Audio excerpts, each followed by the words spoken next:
Welcome children. Lines and angles for class 9th. In this video we will discuss various terms, definitions, concepts related to lines and angles.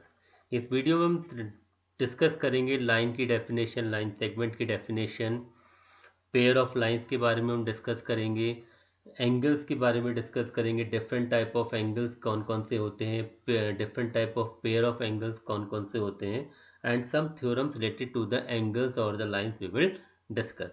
So let me start our concept with line. In mathematics, a straight line is defined as having infinite length and no width. Mathematically हम line को define करते हैं कि line एक straight path होता है जिसकी length infinite होती है और उसकी कोई विड्थ नहीं होती है। आपके सामने एक लाइन का डिस्प्ले किया गया है। इसमें हम देख रहे हैं कि दोनों तरफ एरो लगे हुए हैं।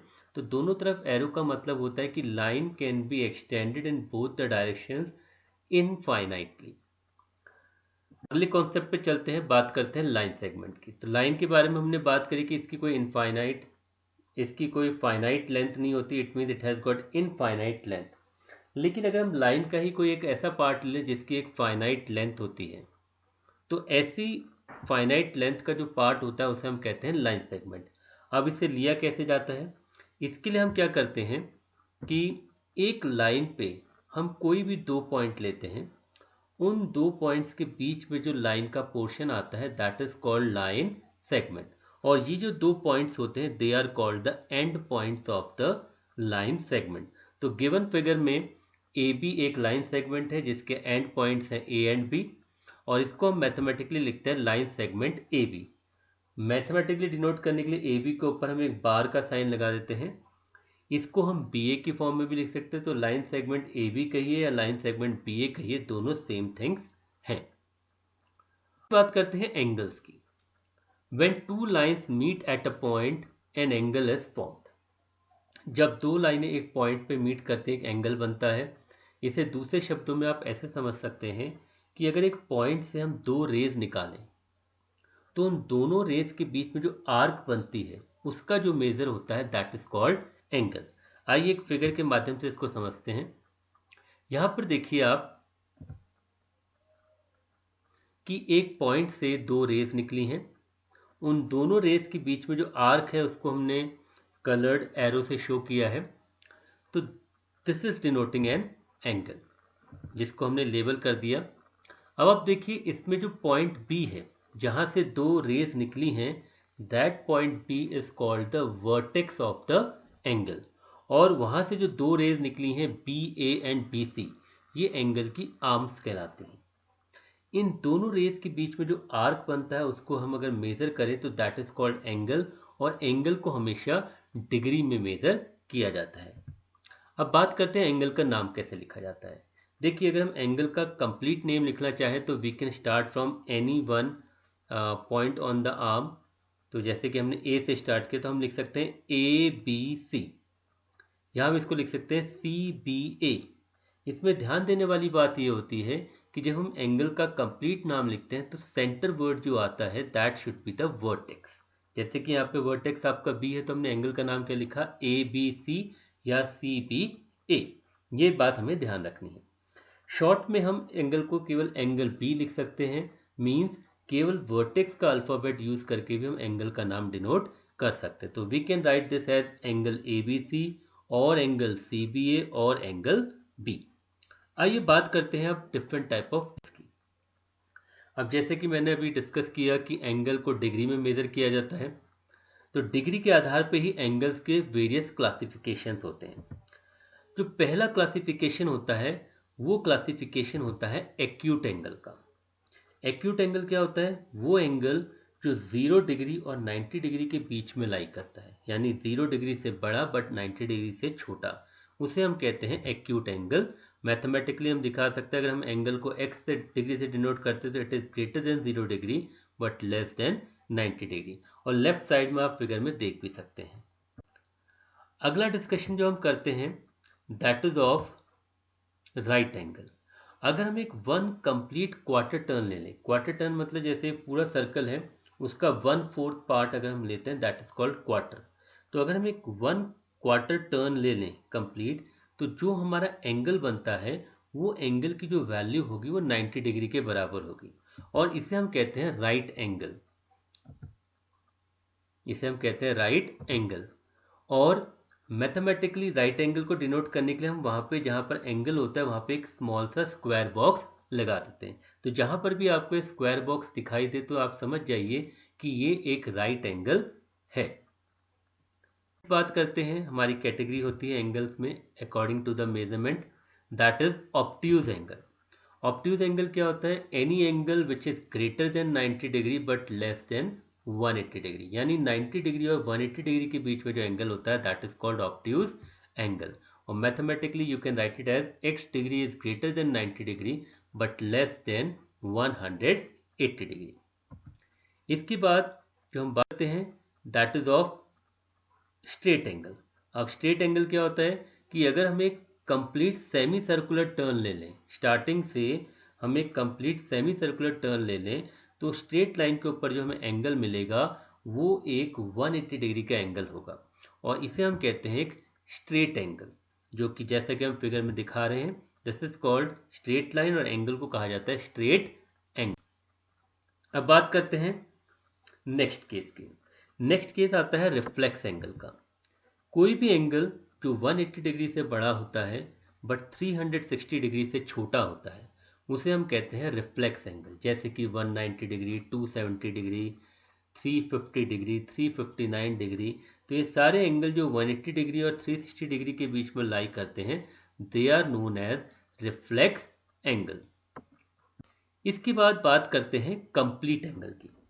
अगर हम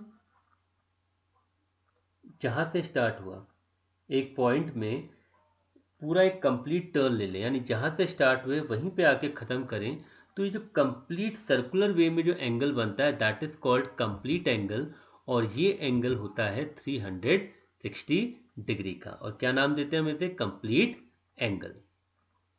यानी कि एक पॉइंट के अराउंड अगर आप एक सर्कुलर आर्क ले लें, पूरी सर्कुलर आर्क, तो जो एंगल बनेगा that is the complete angle of 360 degree. Now let we discuss about angles around a point. एक पॉइंट के चारों तरफ जो एंगल बनते हैं, तो अगर मान लीजिए एक पॉइंट से हम बहुत सारी रेज निकाल दें तो उन रेज की मदद से बहुत सारे एंगल बनेंगे। तो पॉइंट के अराउंड वो सारे एंगल जो बने हैं अगर उनको ऐड करें तो उन सब का सम कितना आएगा? 360 डिग्री। जैसे कि आप फिगर में देख सकते हैं कि पॉइंट के चारों तरफ हमारे चार एंगल्स बने हैं A B C and D. अब देख रहे हैं आप कि इसमें जब हम एंगल को टर्न लेते हैं तो एक कंप्लीट टर्न हो रहा है, और हमें पता है कि पॉइंट के चारों तरफ अगर एक कंप्लीट टर्न लेते हैं तो एक कंप्लीट एंगल बनता है 360 डिग्री। तो यहाँ पर ए बी सी और डी का सम कितना होगा? 360 डिग्री। तो वेरी इंपॉर्टेंट पॉइंट है कि एक पॉइंट के चारों तरफ जितने भी एंगल्स बनेंगे उनका सम हमेशा कितना होता है? 360 डिग्री। अब बात करते हैं सम पेयर ऑफ एंगल्स की। Very important discussion is this. इसमें सबसे पहले हम बात करते हैं कॉम्प्लीमेंट्री एंगल्स की। यहाँ पर अगर आप फिगर देखेंगे तो इस फिगर में हमारे पास दो एंगल हैं ए और बी, और आप देख सकते हैं कि जब हम ए और बी को ऐड करें, यानी इनकी मेजरमेंट को ऐड करें कितने डिग्री के भी हैं ये, तो आप देख रहे हैं कि कंप्लीट राइट एंगल बनता है, यानी कि यहाँ पर ए और बी का सम कितना है? 90 डिग्री है। तो ऐसे दो एंगल्स, ऐसे टू एंगल्स जिनके एंगल का सम 90 डिग्री होता है उसे हम कहते हैं कॉम्प्लीमेंट्री एंगल्स।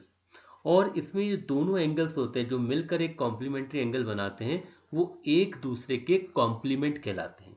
जैसे यहाँ पर ए और बी कॉम्प्लीमेंट्री एंगल हैं, और अदर वर्ड्स में हम कह सकते हैं कि ए का कॉम्प्लीमेंट है बी या बी का कॉम्प्लीमेंट है ए, और इन दोनों का सम कितना होगा? 90 डिग्री। अब यहाँ से हमें क्या मिलता है कि अगर हमें कोई एक एंगल दिया है, सपोज हमें ए की वैल्यू दी गई है और हमें बी निकालना है, तो हम क्या करेंगे? ए को दूसरी साइड शिफ्ट कर देंगे तो बी की वैल्यू क्या आ जाएगी? 90 डिग्री माइनस ए। सिमिलरली अगर हमें बी दिया है और ए निकालना है तो हम बी को शिफ्ट करेंगे तो हमारी ए की वैल्यू आ जाएगी 90 डिग्री माइनस बी। कहने का मतलब है कि अगर कॉम्प्लीमेंट्री एंगल के पेयर में कोई एक एंगल दिया गया है तो दूसरा एंगल आप कैसे निकाल सकते हैं? उस एंगल को 90 डिग्री से माइनस करके। अब बात करते हैं नेक्स्ट पेयर की, that is called supplementary angle. अगर किन्हीं दो एंगल को ऐड करने पर हमारा सम 180 डिग्री आता है तो ऐसे एंगल्स को हम कहते हैं सप्लीमेंट्री एंगल्स। आप फिगर में देख सकते हैं कि ए और बी दो एंगल हैं और आप देख रहे हैं कि जब हम इन दोनों एंगल्स के आर्क को जोड़ते हैं तो एक कंप्लीट सेमी सर्कुलर आर्क बन रही है। और हमें पता है कि एक सेमी सर्कुलर आर्क की जो मेजरमेंट होती है 180 डिग्री होती है। तो यानी यहाँ पर ए और बी का सम कितना हो जाएगा 180 डिग्री। तो हम कहेंगे कि these two are supplementary angle और each angle is also known as supplement of other. यानी ए का सप्लीमेंट क्या होगा बी, बी का सप्लीमेंट क्या होगा ए। और जैसे हमने कॉम्प्लीमेंट्री एंगल में डिस्कस किया था कि अगर हमें एक एंगल पता हो सप्लीमेंट्री में तो we can find the second angle. कैसे निकालेंगे? जो गिवन एंगल है उसको 180 डिग्री में से माइनस कर देंगे। अब आगे बात करते हैं एडजेसेंट एंगल्स की। एडजेसेंट एंगल्स को अगर हम सिंपल शब्दों में समझिए तो ये अगल बगल के दो एंगल्स होते हैं। जैसे कि इस फिगर में आप देख रहे हैं दो एंगल यहाँ पे आप देख सकते हैं। वैसे तो यहाँ पे तीन एंगल बन रहे हैं but let we focus on the two angle. Suppose हम एंगल लेते हैं ए बी सी। पहला एंगल है ए बी सी और दूसरा एंगल लेते हैं सी बी डी, जिसको हमने एंगल पी और एंगल क्यू से शो किया हुआ है। तो यहाँ पर एंगल ए बी सी और एंगल सी बी डी दोनों आपस में एडजेसेंट एंगल्स हैं। अब ये कैसे डिटरमाइन किया जाएगा कि ये एडजेसेंट एंगल्स हैं या नहीं है? तो एडजेसेंट एंगल फाइंड आउट करने के लिए, आइडेंटिफाई करने के लिए तीन क्राइटेरियाज पे फोकस करना पड़ता है। इसमें सबसे पहला क्राइटेरिया होता है कि एडजेसेंट एंगल्स का जो वर्टेक्स होता है दैट इज कॉमन, यानी दोनों एंगल का वर्टेक्स कॉमन होगा।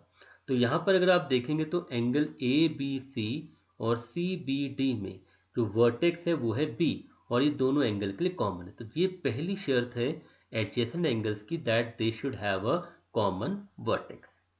सेकेंड कंडीशन एडजेसेंट एंगल्स की है कि they should have a common arm, यानी दोनों एंगल्स के बीच में कॉमन आर्म होनी चाहिए। तो इस फिगर में हम देख सकते हैं जो BC है that is a common arm for both the angles ABC and CBD। And third condition very important one कि जो दोनों एंगल्स की एक एक आर्म बच गई हैं, यानी कि जो नॉन कॉमन आर्म्स हैं they should be present on both side of the common arm, यानी कि नॉन कॉमन आर्म्स को कॉमन आर्म की दोनों तरफ होना चाहिए। जैसे कि यहाँ पर है AB एंड BD, ये दोनों कॉमन आर्म BC के ईदर साइड है। तो जब ये तीनों कंडीशन मीट होती हैं तभी हम कहते हैं कि the two angles are adjacent. अगर इनमें से कोई भी एक कंडीशन अप्लाई नहीं हो रही है then the angles are not be the adjacent angles. इसके बाद बात करते हैं angles on a straight line. अभी हमने पीछे देखा लीनियर पेयर की हमने बात करी, सप्लीमेंट्री एंगल की हमने बात करी कि अगर दो एंगल का sum 180 degree they are called supplementary angle. अब देखिए यहाँ पर एक स्ट्रेट लाइन आप देख रहे हैं, इस स्ट्रेट लाइन पर एक रे ली गई है, उस रे की वजह से यहाँ पे दो एंगल बन रहे हैं ए एंड बी। अगर आप इस पूरे आर्क को लें तो एक सेमी सर्कुलर आर्क आपको मिलेगा और सेमी सर्कल का वैल्यू होती है 180 डिग्री। तो इट मीन्स यहाँ पर ए और बी का जो सम होगा दैट विल बी 180 डिग्री। तो ऐसे एंगल्स को हम पेयर एंगल भी कहते हैं। अब बात करते हैं vertically opposite angles. Vertically opposite angles हमें कब मिलते हैं कि जब हमारे पास कोई दो लाइंस होंगी straight line and they intersect at a point. तो जहां पर वो दोनों लाइनें इंटरसेक्ट करेंगी उस पॉइंट के चारों तरफ हमें चार एंगल्स मिलेंगे और वो चार एंगल्स मिलके two pair of vertically opposite angles बनाते हैं। आइए देखते हैं फिगर की मदद से।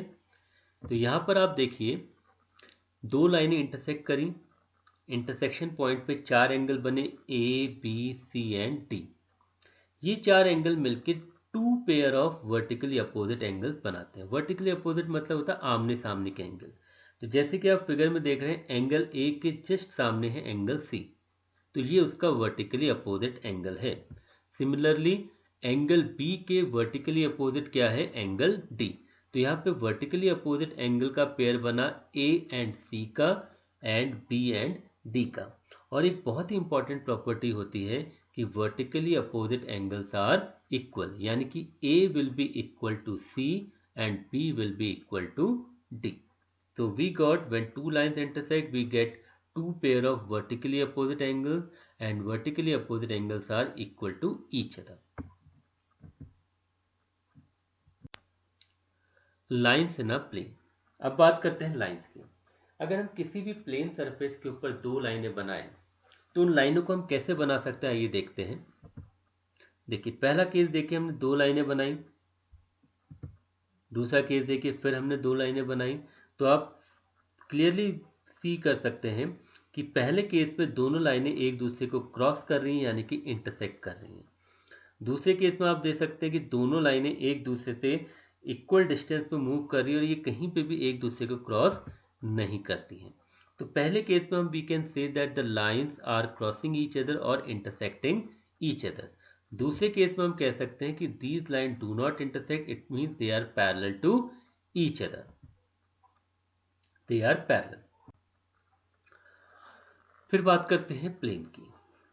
प्लेन क्या होता है? प्लेन मीन्स एक फ्लैट सरफेस होता है, टू डायमेंशनल फ्लैट सरफेस होता है, उसे हम प्लेन कहते हैं। जैसे कि आपका ब्लैक बोर्ड एक प्लेन सरफेस है, आपकी कॉपी का पेपर एक प्लेन सरफेस है, जिस टेबल के ऊपर आपने बैग बुक्स रखते हैं that is a plane surface. तो कोई भी two dimensional flat surface is known as a plane. और किसी भी प्लेन में जब हम दो लाइनें बनाते हैं तो या तो वो आपस में इंटरसेक्ट करेंगी, और जहां पर वो इंटरसेक्ट करेंगी that will be called point of intersection, या वो दोनों लाइनें आपस में पैरेलल होंगी। और पैरेलल क्यों होंगी? बिकॉज उनके बीच का जो डिस्टेंस होगा वो एवरी पॉइंट पे सेम होगा, यानी कि वो एक जैसा चलेगा। तो the lines will never intersect each other at any point. अब बात करते हैं कि they stay at an equal distance apart, जैसा कि अभी हमने डिस्कस किया। अगर हम बात करें पैरेलल लाइंस की तो they are always equidistant. Daily life में अगर हम पैरेलल लाइन के एग्जांपल देखना चाहें तो आप अपने देखिए टेबल के जो दोनों एजेस होते हैं, जो आप आमने सामने के एजेस हैं, they are parallel to each other. आपके स्केल के जो आमने सामने के एजेस हैं, they are parallel to each other. आपने रेलवे ट्रैक देखा होगा तो कुछ पॉइंट्स पे दैट इज दोनों के बीच का डिस्टेंस सेम होता है, तो they are parallel to each other. तो there are so many examples of parallel lines in everyday life. फिर बात करते हैं परपेंडिकुलर लाइन्स के बारे में। अब आप इस फिगर को देखिए, इस फिगर में दो लाइनें इंटरसेक्ट कर रही है और हमारे पास चार एंगल मिले A B C and D. यहाँ पर ए बी और सी और डी आपस में इक्वल हैं, चारों एंगल्स आपस में इक्वल हैं। और अगर आप इन एंगल्स का मेजरमेंट देखेंगे तो हर एंगल आपका 90 डिग्री का होगा, जो कि यहाँ पे फिगर से विजिबल हो रहा है कि angle A, angle B, angle C और एंगल डी चारों के चारों क्या है, 90 डिग्री के हैं। तो ये कंडीशन जब दो लाइनें आपस में इंटरसेक्ट करते हैं और जो चार एंगल्स बनते हैं वो अगर हर एक एंगल 90 डिग्री का होगा तो we can say the two lines are perpendicular to each other. Means when two lines intersect, उनके बीच में बनने at the point of intersection पे जो चार एंगल बन रहे हैं, if each angle is of 90 degree then we say the two lines are perpendicular to each other. Okay, यानी कि लाइन्स 90 डिग्री पे इंटरसेक्ट कर रही हैं। अब बात करते हैं linear pair of angle. This is a very important topic of this chapter. आप देख सकते हैं फिगर में आपके पास एक स्ट्रेट लाइन है, उस स्ट्रेट लाइन पे एक पॉइंट से एक रे निकली है जहाँ पे दो एंगल बने हैं ए एंड बी। इन दोनों एंगल का अगर आप सम देखेंगे तो 180 डिग्री आएगा। तो ऐसे एंगल जो स्ट्रेट लाइन पे बने होते हैं और उन दोनों का सम 180 डिग्री होता है, they are known as linear pair of angles. यहाँ पे a प्लस बी हो जाएगा 180 डिग्री। यहाँ पर हम नाउ डिस्कस करेंगे लीनियर पेयर एक्सियम्स। एक्सियम्स के बारे में हम जानते हैं ऐसी स्टेटमेंट जिसके किसी प्रूफ की जरूरत नहीं होती, because they are based on observation, कि हम ऑब्जर्वेशन में देखते हैं कि they are always true, that's why we take as the universal truth. तो लीनियर पेयर एक्सियम यहाँ पे दो हैं। पहली लीनियर पेयर एक्सियम है 6.1।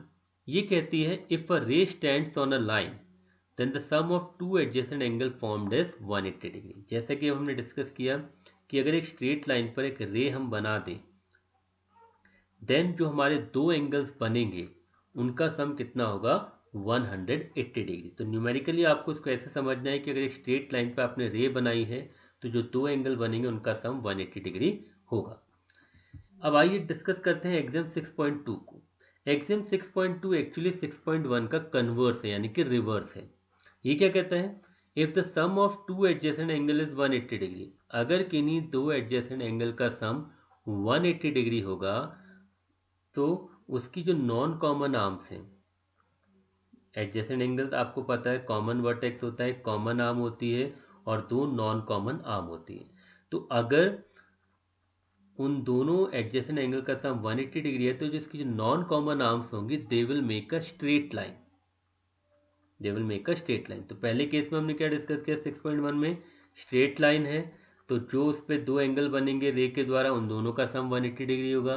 कन्वर्स क्या कह रहा है कि अगर दोनों एंगल का सम 180 डिग्री है जो रे के दोनों तरफ बन रहे हैं तो it means it they are made on a straight line. तो this is the axiom for linear pair of angles. अब बात करते हैं वर्टिकली अपोजिट एंगल्स के बारे में। जैसा कि हमने डिस्कस किया था व्हेन टू लाइंस इंटरसेक्ट, तो उनके बीच में जो दो लाइनें को इंटरसेक्ट करने पे जो पॉइंट ऑफ इंटरसेक्शन पे चार एंगल बनते हैं तो उनसे हमें two pair of vertically opposite angles मिलते हैं। और थ्योरम कहती है कि the vertically opposite angles are equal. तो इसको हम समझते हैं with the help of proof कि ये कैसे होता है। तो आप देखिए यहाँ पे एक लाइन है ए बी और एक लाइन है सी डी, दोनों कहाँ इंटरसेक्ट कर रही हैं, पॉइंट ओ। तो अकॉर्डिंग टू द थ्योरम हमारा angle A O C angle B O D के बराबर होना चाहिए और एंगल ए ओ डी हमारा एंगल बी ओ सी के बराबर होना चाहिए। तो इसको प्रूव करते हैं। तो सबसे पहले तो देखिए आप स्ट्रेट लाइन ए ओ बी, तो स्ट्रेट लाइन ए ओ बी में आपके दो एंगल बन रहे हैं ए O C and C O B. और जैसा कि अभी हमने लीनियर पेयर की एक्सियम डिस्कस करी है तो एंगल ए ओ सी और एंगल सी ओ बी का सम कितना होगा, 180 डिग्री। सिमिलरली अगर आप स्ट्रेट लाइन लेते हैं सी डी, तो सी डी के ऊपर अगर आप रे ले लेते हैं ओ ए, तो आपके पास दो एंगल आते हैं angle A O C and angle A O D. क्योंकि एक स्ट्रेट लाइन पे बन रहे तो इन दोनों का सम 180 डिग्री होगा, अगेन बाय लीनियर पेयर। पहले वाले को हमने इक्वेशन 1 बोला, इसको इक्वेशन 2 बोल देते हैं। अब आप देख रहे हैं कि दोनों इक्वेशंस की राइट हैंड साइड बराबर हैं तो we can equate the left hand side.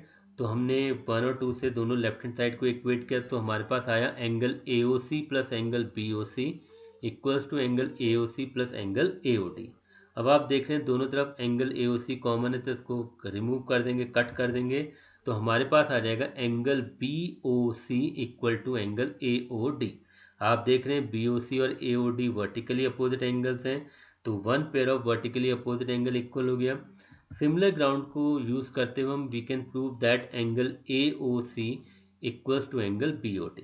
तो ये हमने प्रूफ सीखा कि why the vertically opposite angles are equal. तो इसको प्रूव करने के लिए हम लीनियर पेयर का यूज कर सकते हैं।